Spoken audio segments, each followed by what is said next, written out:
day everyone, welcome to today's video where we'll dive deep into the contemporary period in the Philippines. So, Filipino literature in the different languages kept growing, especially when new novels came out during martial law and when serious literature came back in the 1960s and 1970s. Poetry, short stories, novels, and essays continue to be written by Filipino authors, whether they're about societal themes, gender, or race. Certainly, more and more writing workshops are happening in the Philippines and around the world. Also, there are a lot of materials available to writers through mass media, like the internet. This has made Filipino authors more aware of their talent. There are also different literary awards such as the Don Carlos Palanca Memorial Award for Literature, encourage them to compete and give them hope that their creative work will be recognized. In addition to this, the Commission of Higher Education has also mandated the teaching of Philippine literature in all tertiary schools, focusing on regional literature. This ensures that there will be a growing audience for Filipino writers, and it might not be long before a national literary star is discovered. There are different periods under the contemporary period, and these are: number 1 is the period of activism from 1970 to 1972, the period of the New Society from 1972 to 1980, third one is a period of the Third Republic from 1981 to 1985, the periods from 1986 to 1999, and the 21st century up to the present. So let's start with the period of activism. So according to Pineda, between 1970 and 1972, youth activism was motivated by domestic and international problems. The history of our youth is related to activism. Because of the society's faults, youngsters are motivated to seek improvements. Some people think that their democratic system is steady, and they blame the leaders for issues. Others believe that socialism or communism should take the place of democracy. Many young folks become activists to demand changes in the government. In expressing this wish for change, some passionate youth write about nationalism to highlight the importance of their request. Many teenage activists and rebel authors were imprisoned in military camps. As early as this period in history, we can declare that many of the imprisoned writers were real patriots and historical heroes. Now let's go to the sub-periods under the period of activism. Number 1 is the seed of activism. Rizal's assertion that young people are the nation's hope is still true today. In 1972, martial law was declared due to the activism planted by figures like Lapu-Lapu, Lacandula, and Rizal. Some may argue that only young people in the Philippines go against those in power or people in charge. Next is the period of the bloody placards. Pineda also said that this was a time when the youth once more proved that it is not the constant evasion that shapes our race and nationalism. There is a limit to one's patience, and it may explode like a volcano if overstrained. Literary revolution. At this time, young people were very rebellious. This rebellion was not just seen in bloody demonstrations or street expressions, but also in literature. School publications and campus newspapers showed the rebellious emotions and feelings of the youth. They held pens and wrote on placards in red paint, the equivalent of the word makibaka, or in English, to dare. They talked about social and political problems, and various institutions like churches and schools were seen as symbols of the problems that needed fixing. The writings of activists reached a point where they openly stated what should be done to make these changes happen. Some of those who rallied to this form of literature were Rolando Tinio, Rogelio Mangajas, Efren Abueg, Rio Alma, and Clemente Bautista. So lastly, under the period of activism is the writing during the period of activity. This irreverence or disrespect towards the poor was at its highest during the mass revolution. It was also in this time when bomba films which criticized Filipino ways began to be released. So let's move forward to the period of the New Society. So everything began with the period of New Society on September 21, 1972. The Carlos Palanca Awards are still given every year, or it was still presented annually. Most topics covered in this period are about the country's progress, like family planning, good nutrition, the Green Revolution, environment, drug addiction, and pollution. The New Society tried to stop pornography or those morally questionable publications. In addition to that, also, newspapers and student clubs were temporarily stopped, and a Ministry of Public Affairs was created to oversee publications. The government supported the revival of classical plays and reconstructed cultural venues like the Cultural Center of the Philippines, Folk Arts Theater, and Metropolitan Theater. Singing both Filipino and English songs was encouraged. Journals like Gislap and Liwayway played a big role in literature growth. Many works by our authors were published in various ways. Filipino poetry during the period of the New Society. Most poems' themes deal with patience, respect for native culture and customs, and the beauty of nature and surroundings. There were composers added a beat during this period. Some notable artists during that time include Freddie Aguilar, who made the song Anak, an instant hit due to the powerful emotion it conveyed. Tito Vic and Joey, as well as Jose Marichan, were also part of this scene. Songs were even translated into Japanese and other languages. Now let's go to the play under the New Society. So in 1977, the Tales of Manuru, a new style of rock opera, were also added to these presentations. This was performed by Celeste Legaspi, Lea Navarro, Haji Alejandro, Boy Camara, Anthony Castillo, and Ray Dizon. A play entitled Sining and Bayoca was put on by Mindanao State University, and the president's daughter played the main role in both Santa Juana of Coral and The Diary of Anne Frank. Now let's go with the radio and television. So popular television plays were Kulong ng Palad, Flor de Luna, and Annalisa, while Superman and Tarzan were popular among teenagers. Radio continued to be patronized during this period, but many performing artists moved from radio to TV or television because of the higher pay.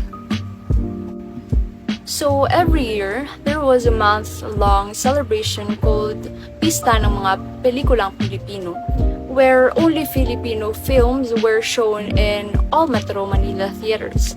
This tradition continues today, with prizes given at the end of the festival. During this time, new types of films without any focus on sex or romance began to be produced and were nevertheless well received by the public. For the comics, magazines, and other publications, so during this period of the New Society, newspapers adopted new forms. People were more interested in news about economic progress or growth, discipline, culture, tourism, and other similar topics than in sensationalized reporting of killings, rape, and robberies. The leading papers during this period were Bulletin Today, Times Journal, People's Journal, Balita, Filipino Express, Philippine Daily Express, Evening Post, and Evening Express. And now for the third period under the period of, or contemporary period rather, is the period of Third Republic. After 10 years of military rule and some changes in the lives of all Filipinos, martial rule was lifted on January 2, 1981, and former President Marcos called it the New Republic of the Philippines. A historian referred to it as the Third Republic. According to him, the First Republic was during Emilio Aguinaldo's Philippine Republic when we first gained independence from the Spaniards on June 12, 1898. The second one was when the Americans granted us independence on July 4, 1946. And now the Third Republic was established when we were freed from military rule. At this time, it's undeniable that ongoing oppression and repression made many people rebel and protest. Filipino poetry. So poems during this period of the Third Republic were romantic and revolutionary. Writers wrote openly about their criticism of the government, and people were taught to use angry, colorful, violent, profane, and insulting language in their prayers. Now let's move on to the Filipino songs. So a lot of Filipino songs during this time tackled real-life themes such as sorrow, poverty, the desire for freedom, love for God, country, and fellow men. Many composers were united in expressing their feelings about the treacherous assassination of Ninoy Aquino, and they created songs. Freddy Aguilar brought back to life the song Bayan Ko, originally written by Jose Corazon de Jesus. Filipino films. The yearly Festival of Filipino Films continued to be held during this period. People's love for sex films also remained unabated, and many producers took advantage of this at the expense of public morality. Filipino poems. After the death of Philippine President Benigno Aquino Jr., people were shocked and horrified by how quickly and unexpectedly things happened. Poets, surprisingly by common consent, found themselves writing on a common subject. The themes of most of the literature during this time dealt with courage, shock, and grief over the trickery inflicted upon Aquino. For the media, the Jaja, or Justice for Aquino, Justice for All movement, urged people to stop supporting government-controlled newspapers. People stood outside newspaper offices with coffins to represent the death of press freedom. On campuses, some set newspapers on fire to protest the restriction of freedom of expression. It was a year filled with accusations of spreading false information, legal cases, and trials for sedition, which journalists bravely faced, despite considering them as attempts to harass them. Now let's go to the fourth period under the contemporary period, which is the period. So history took a different turn. Once again, the Filipino people won back their independence that they lost 20 years ago. In just 4 days from February 21 to 25, 1986, the People Power or Lakas ng Bayan movement succeeded. People came together blocking the streets and asking the government for changes and reforms. Philippine society was in chaos for a few weeks, but there was immense joy after President Marcos was removed from power. Newspapers and other publications. Newspapers which were once branded crony newspapers became instead opposition papers overnight. This was true of Bulletin Today, which became the opposition paper. The Inquirer, Malaya, and the People's Journal, all of which are now owned by the same people, saw their readership jump overnight. Newspapers have sensed that the restrictions and silencing of their voices during repressive years have been lifted. And now for the Filipino songs during this period, they were often played on radio and TV. And they were closely tied to historical events in the Philippines. An album called Handog ng Pilipino sa Mundo featured a collection of these songs. One song that remained popular during the challenging times of the revolution was entitled Bayan Ko. The lyrics for this song were written by Jose Corazon de Jesus back in 1928. And lastly, the 21st century up to the present. So 21st century literature is a new literary work. It was created in the last decade. It has imaginative writing that deals with current issues and reflects technological culture, frequently deviates from traditional writing, and traces artistic representation of shared and familiar experiences. Illustrated novel. It is a story through text and illustrated images in which 50% of the narrative is presented without words. The reader must interpret the images to comprehend the story completely. Textual portions are presented in traditional form. Some illustrated novels may contain no text at all. It spans all genres. Digifiction. It is a triple media literature. It combines three medias: book, movie or video, and internet website to get the full story. Students must engage in navigation, reading, and viewing in all three forms. Nonfiction. It is based on facts and the author's opinion about a subject. The purpose of nonfiction writing is to inform and sometimes to persuade. Its examples are biographies, articles from textbooks and magazines, and newspapers. Graphic fiction or graphic novel. It is a comic book narrative that is equivalent in form and dimension to the prose novel. The pictures are arranged in sequence in image panels, and dialogues are written in speech bubbles. The illustrations allow the readers to imagine and experience the characters and events in the story.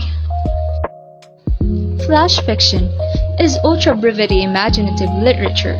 It could vary from a word to 1,000. It's known as microstories, postcard fiction, nanotales, and shorts. Doodle fiction. Literary presentation where the author incorporated doodle writing, drawings, and handwritten graphics in place of the traditional font. Drawing enhances the story, often adding humorous elements. Text talk novels, blogs, email, and IM format narratives. Stories told almost entirely in dialogue, simulating social network exchanges. Chick lit or chick literature. It is a genre of fiction which addresses issues of modern womanhood, often humorously and lightheartedly. Chick lit typically featured a female protagonist whose femininity is heavily thermalizing in the plot. 6-word flash fiction. It contains 6 words only and is considered a flash fiction because it is just very fast to read. Creative nonfiction. It is also known as literary nonfiction or narrative nonfiction, a genre of writing that uses literary styles and techniques to create factually accurate narratives. It contrasts with other nonfiction, such as technical writing or journalism, which is also rooted in accurate fact, but it is not primarily written in service to its craft. Science fiction. It is a genre of speculative fiction dealing with imaginative concepts such as futuristics, science and technology, space travel, time travel, faster than light travel, a parallel universe, and extraterrestrial life. It often explores the potential consequences of scientific and other innovations and has been called a literature of ideas. Blog. A weblog. A website containing short articles called posts that are changed regularly. Some blogs are written by one person containing his or her own opinions, interests, and experiences, while others are written by different people.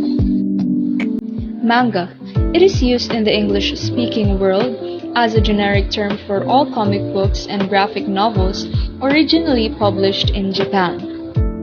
Spoken poetry. It is an oral art that focuses on the aesthetics of wordplay and intonation and voice inflection. Flip-top. Image result for Flip-top, meaning Flip-top Rap Battle League, or Flip-top for short, is the first and largest running professional rap battle conference in the Philippines, founded by Alaric Ria Muson, known as Enigma in 2010. The league promotes Pinoy hip-hop. Pickup lines, a planned effort to start a conversation with a stranger in romantic or sexual pursuit of them. It is a prepared remark used by a person to start a conversation with a stranger they are interested in having a romantic relationship with.